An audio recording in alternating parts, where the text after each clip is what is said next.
Ken here, the unemployed prop guy. Today's quick tip of the day is engine turning. What is it?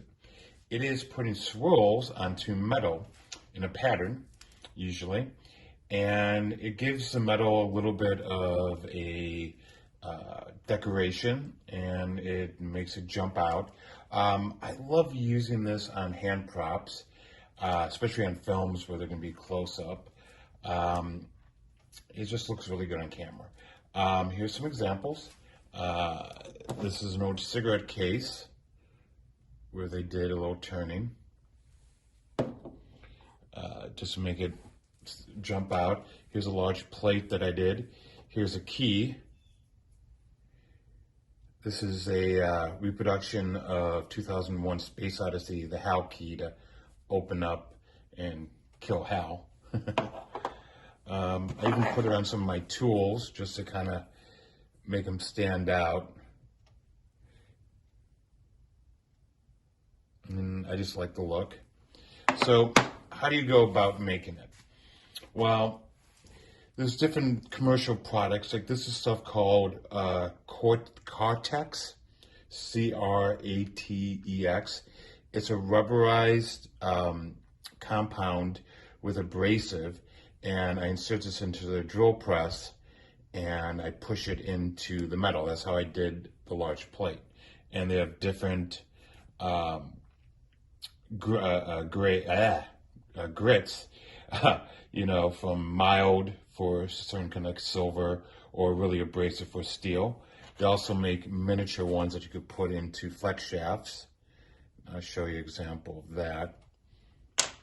And then I'm going to show you how I make one the cheap and dirty easy way too. So let's look at this.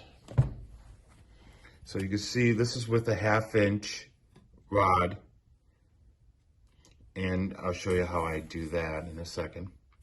And then if you look on the other side, you can see these small little ones. The small little ones I just did by hand. And as this is spinning, it engraves those swirls into it. Okay, so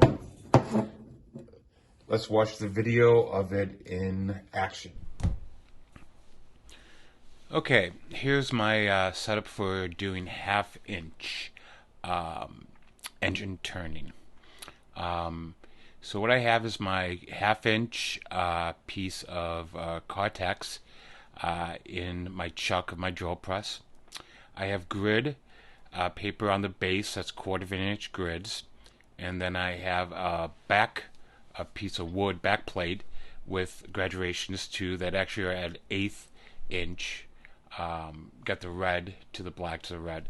I use that for when I use the smaller 1/4 inch Cortex to move it. So basically the setup is I press on the drill press, make a swirl. I move it from left to right 1/4 inch increments. Every time I move it, I pull down the drill press, make a swirl. When I finished a roll, I take those clamps off the wood and I move it away from the material 1/4 inch to start the new line.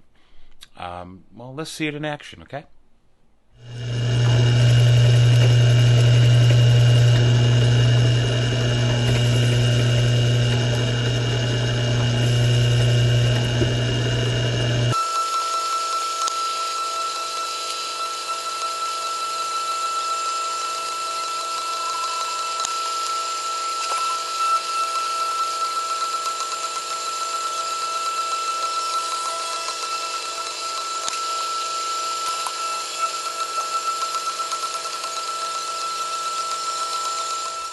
Okay, how do I make the cheap, dirty version of the commercially available grinding rods? Well, what I did is I took a piece of thin cork, spray adhesive on it, and then attached a little thin piece of sandpaper, about 120 grit, usually works, a little more coarse.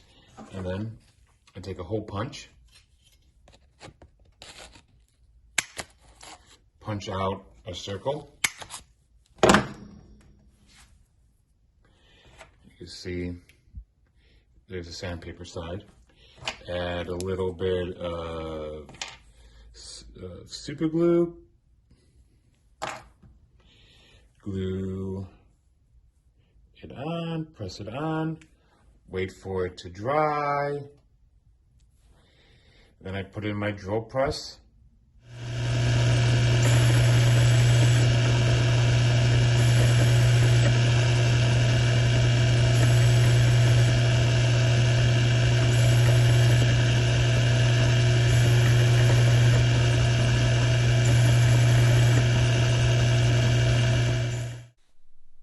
Hey, thanks for watching my video. I hope it was informative and educational and wasn't too boring. Always wear safety glasses and a dust mask because you don't want to go blind or die. Be careful, and I'll see you on the next video.